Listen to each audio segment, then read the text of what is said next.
mesmerized, transfixed, and focused. As the balls were thrown up, one by one, in never-ending circles, the juggler was skillful. He was remarkable. Fellow Toastmasters and guests, have you ever tried to juggle? No. Yes.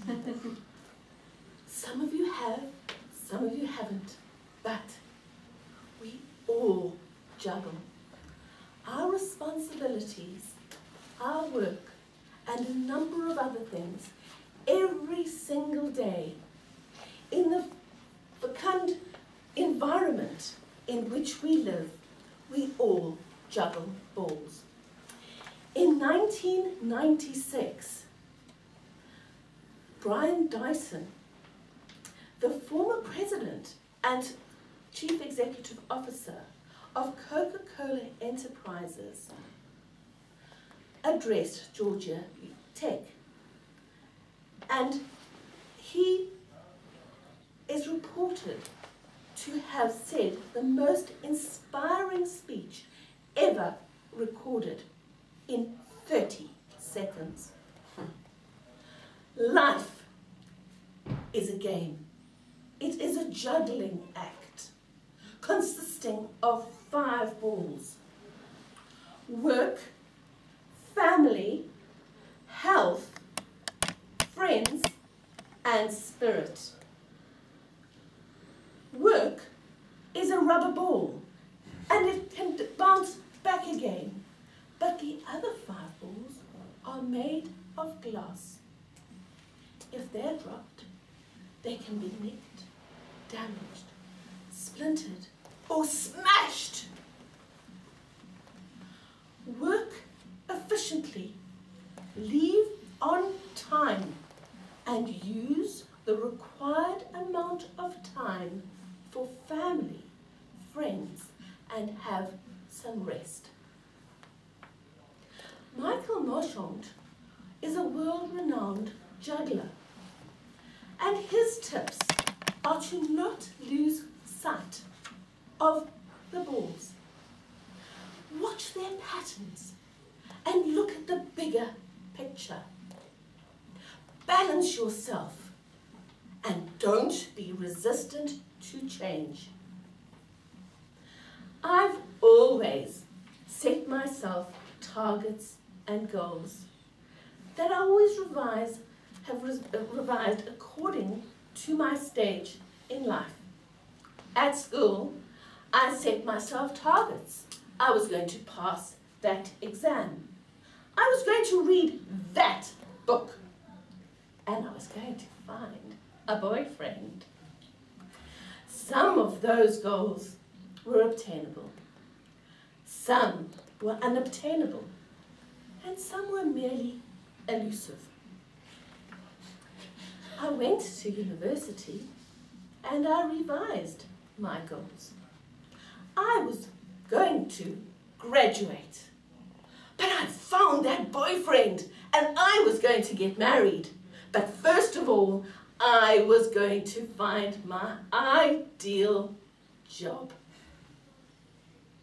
After graduating, I got married, and 4 years later, my husband and I decided that we would start a family. I had this organized. That was another one of my targets. I was going to have a boy first, and then a girl. Why? Because my boy would meet lots of friends and introduce his friends to his sister. Instant boyfriend material. I also learned that there was a recipe you could follow to make boys. I wanted a healthy, bouncy baby boy. And lo and behold, my goal was met. I had a boy. But it was not as it seemed. Years later, my son was diagnosed with autism. And the best way to explain that is Emily Pearl Kingsley in 1986 wrote about a child being born. The expectation is like going on a journey. But the child born with disabilities was the wrong destination. I loved holidays. I was going to go to Italy. I bought the guidebooks. I read about the Colosseum. I read about the Michelangelo's David, and even the gondolas going through Venice. I packed my bags. I planned. I even bought the phrase book so I could learn the language. I gathered my goods and I set off on this long journey.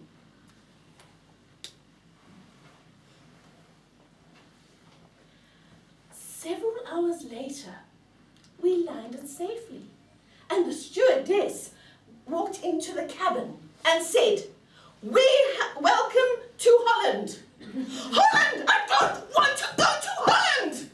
I thought I was going to Italy. Calm down, dear. Calm down, dear. It's only a destination. But I want to go to Italy. You should be lucky. Holland is not an ugly place. It is not full of pestilence, disease, and famine.